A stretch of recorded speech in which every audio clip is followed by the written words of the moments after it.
Hello everybody and welcome back. As always, I'm Mateo311 and this is your channel for everything VR related. Today, we're comparing the best VR mods versus the best native VR games. I'm currently gearing up to do a lot of PC VR mod coverage as I just put a new top of the line system in place that includes an RTX 5090 and AMD 9800 X38. But before that, I want to compare the pros and cons of native games versus mods, and we'll even discuss the current status of Flat2VR ports. Now there are of course links and timestamps if you want to skip ahead, but let's start this video off by discussing PC VR mods. Now if you're not familiar with mods, there's some additional code and possibly extra files that run the gambit of adding basically anything to an existing game.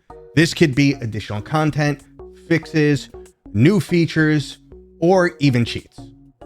But in the specific case that we're talking about, these are modifications that will take a flat screen game and allow them to work in VR. Now the appeal here is obvious. There's tons of different gaming experiences that we would love to try from a more immersive first-person perspective. And when VR mods are at their peak, this is exactly what we get, and it even starts to feel like a native VR title. Unfortunately though, this experience is not consistent, and VR mods come with a lot of pros and cons, so let's get into that. VR mods open up the door to re-experiencing some of our favorite games of all time with a whole new perspective. Additionally, it gives us access to much bigger budget games. With VR gaming still being rather niche and only a small speck of the money that the flat screen industry has, it's quite common for a native VR title to be rather short and or lacking in content, features, and overall graphic fidelity. So in many ways, VR mods are the only way to get AAA games into VR right now. But if there were only pros and no cons, the entire VR industry would be focusing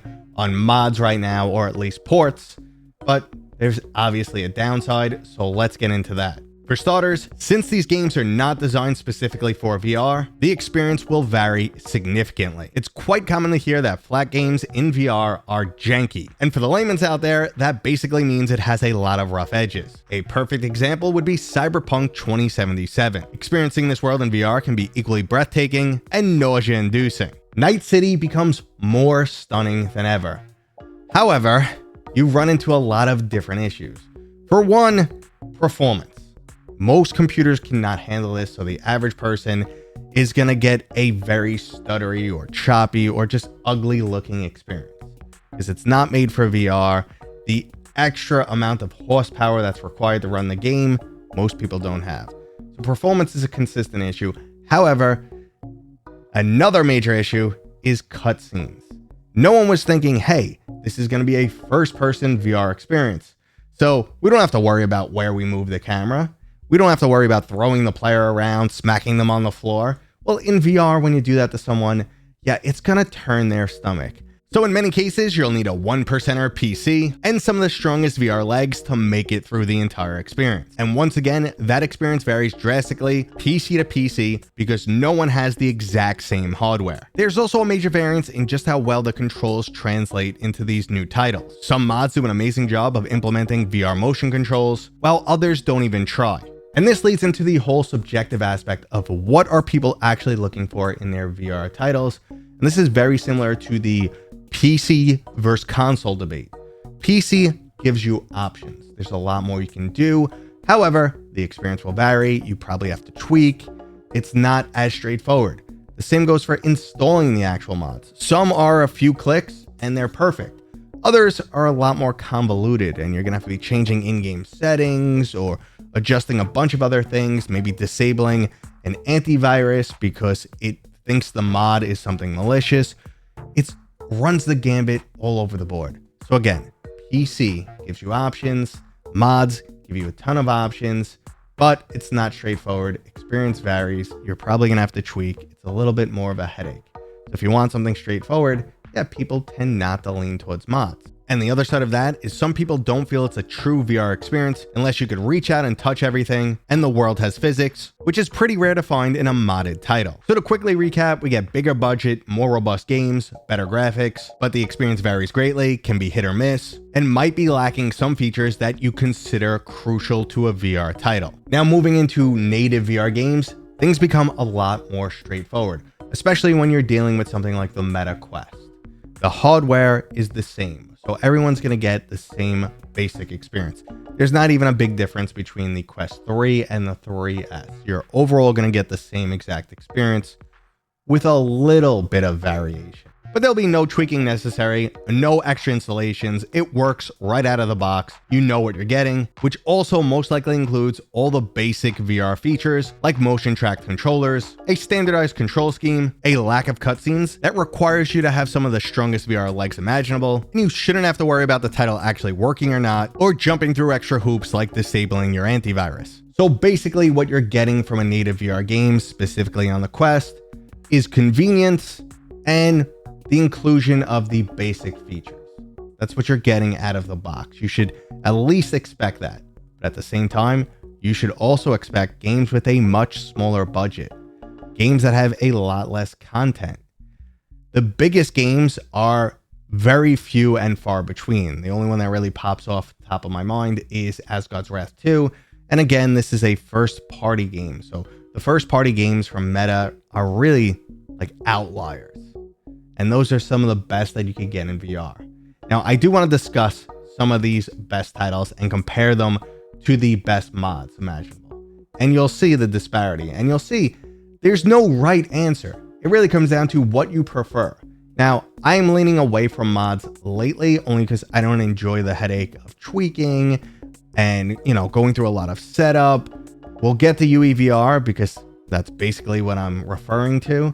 But let's just start with something like Half-Life Alyx and Batman Arkham Shadow and compare it to some of the best mods out there.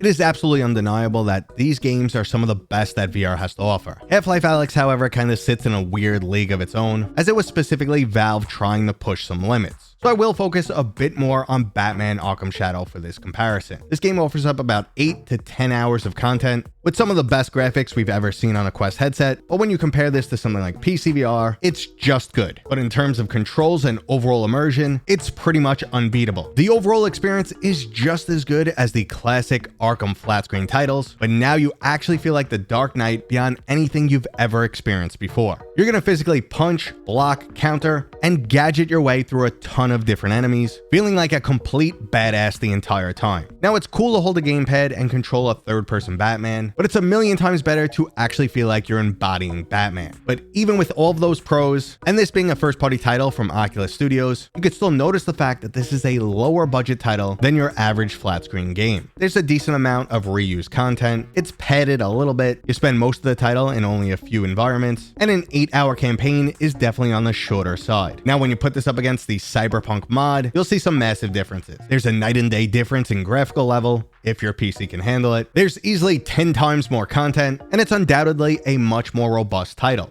But like I said, this doesn't mean it's better, because like I said, the experience will vary from person to person, and we're also missing things like motion controls.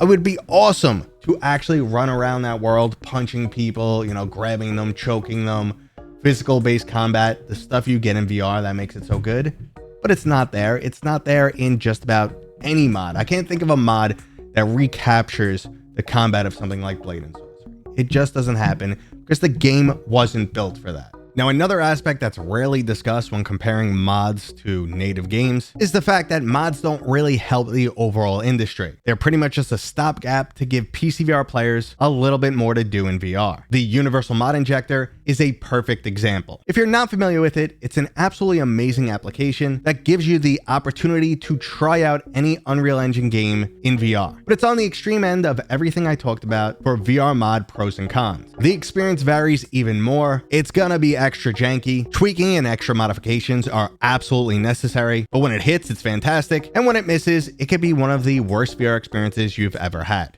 And this brings us to the Flat2VR Studios, which is aiming to be the best of both worlds. So they're not doing just a mod for the game, which is a third-party after-the-fact thing that comes with a lot more issues. They're actually trying to work directly with developers and say, listen, your game's really cool. We think there's a market for it in VR. Let's work together. Let's update your source code and let's get this game working in VR. And this is ideal because they're going to try and include all of the VR features that we rarely get in like the Luke Ross mods. We usually get a really cool experience. It looks great, but we're end up using a gamepad.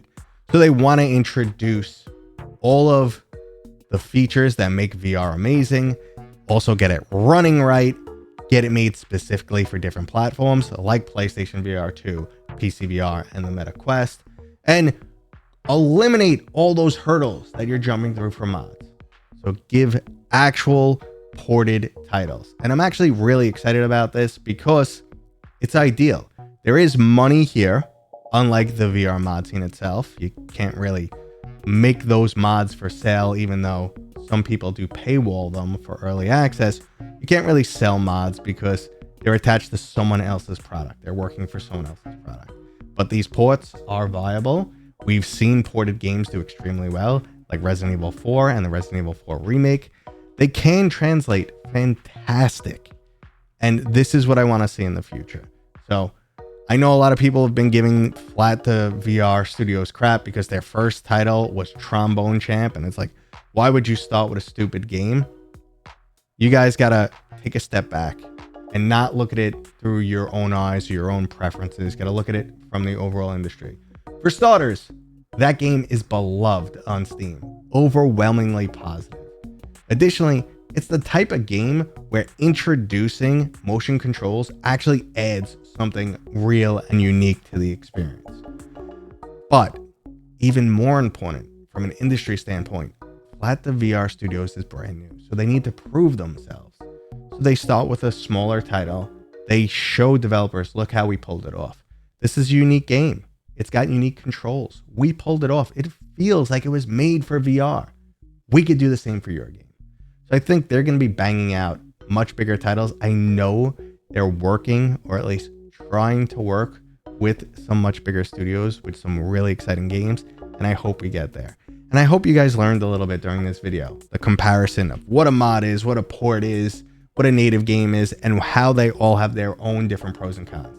I made this video because I keep hearing lately, the only thing keeping VR alive is mods. And that might be keeping the player base with something to do, especially the PC VR player base, but it's not moving the industry along. If we just focus on mods, then it'll kind of crumple, and mods will all we'll ever have for the future, for all its good and bad. So we need a combination of everything. And that was today's video. If you guys enjoyed it, you know what to do. Boom, a thumbs up. If you're new here, please consider subscribing. And as always, I'll see you guys on next time. And I've almost completely situated the new room setup. And we're pointing a little bit different than we used to because it's on top of my monitor camera. It's kind of a huge monitor now. But, you know, I'm not liking how much the camera's moving around. Catch me. But besides that, I think it's all good. And I will see you guys next time because I'm just ranting and rambling. And okay, this video is over.